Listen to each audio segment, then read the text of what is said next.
ஹமருகம் ஓம் சிவாய நம ஓம் அன்னை சகுந்தலாய நம ஓம். ஹெல்த் இஷ்யூஸ் பார்த்துட்ருக்கோம் நம்ம இது சீரியஸில். நிறையா ஹெல்த் இஷ்யூஸ் பற்றியும் அதோட ரெமிடிஸ் என்ன அப்படின்றத பற்றியும் என்னோடய குரு அன்னை சகுந்தலா என்ன சொல்லியிருக்காங்கன்னு நம்ம பார்த்துட்ருக்கோம். இதில் ஒரு 3 விஷயம் நம்ம இம்யூன் சிஸ்டத்தை, ஹீலிங் சிஸ்டத்தை பூஸ்ட் பண்ணுறதுக்கு சூரிய வெளிச்சத்தில் இருக்கணும், சரியான தண்ணி குடிக்கணும், பியூரான வாட்டர் குடிக்கணும், கிரவுண்ட் எனர்ஜியோட கனெக்டாக இருக்கணும் அப்படிங்கிறதெல்லாம் நம்ம பேசணும். இதில் மிகப்பெரிய ஒரு கேள்வி என்னன்னா, இந்த மாதிரி சூழ்நிலையிலேயே நான் இல்லையே, என்னோட என்விரான்மெண்ட்டே அப்படி இல்லையே, நான் வெளியில் வந்தாலே பொல்யூட்டட் ஏர் தான் இருக்குது, எனக்கு கீழே கிராஸாக ஒரு கிரவுண்டடாக கனெக்டடாக மாதிரி எனக்கு இடமே இல்லை, சூரிய வெளிச்சத்தில் என்னால் வெளியில் வர முடியலை அப்படின்னு கேள்வி இருந்தது. குரு சொல்லுவாங்க,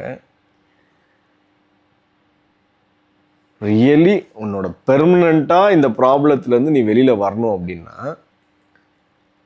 இந்த ப்ராப்ளத்தோட ரியல் காரணம் என்ன அப்படின்னு தெரியணும்.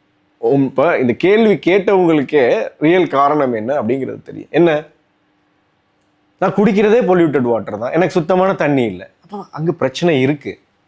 நான் சுவாசிக்கிற காற்றே சுத்தமாக இல்லை, அங்கே பிரச்சனை இருக்குது. என்னால் கிரவுண்ட் எனர்ஜியோட கனெக்டே பண்ண முடியல, எனக்கு அப்படி ஒரு என்விரான்மெண்ட்டே இல்லை. என்னால் சன்லைட்டுக்கே வர முடியல, அப்படி ஒரு என்விரான்மெண்ட்டே இல்லை எனக்கு. அப்போது நீங்களே அந்த ப்ராப்ளத்தில் தெரிஞ்சே இருந்துட்டு மெடிசன்ஸோ ப்ராக்டிசஸோ என்ன பண்ணாலும் எல்லாமே ஒரு டெம்பரவரி சொல்யூஷனாக இருக்குமே தவிர நிரந்தரமாக அதுலேருந்து வெளியில் வர முடியாது. இதுக்கு ஒரே ஒரு விஷயம், உங்களோட என்விரான்மெண்ட்டை மாற்றிக்கிறது.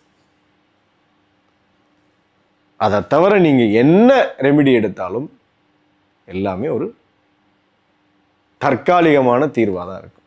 ஸோ நிரந்தரமாக மாற்றிக்கணுன்னா கண்டிப்பாக உங்கள் என்விரான்மெண்ட்டை சேஞ்ச் பண்ணுங்கள், ப்ராக்டிசஸ் பண்ணுங்கள், கம்ப்ளீட்டாக உங்கள் லைஃப் சேஞ்ச் ஆகிடும், ஹெல்த் இஷ்யூஸ் மாறிடும். சிவாய நம. திருச்சிற்றம்பலம்.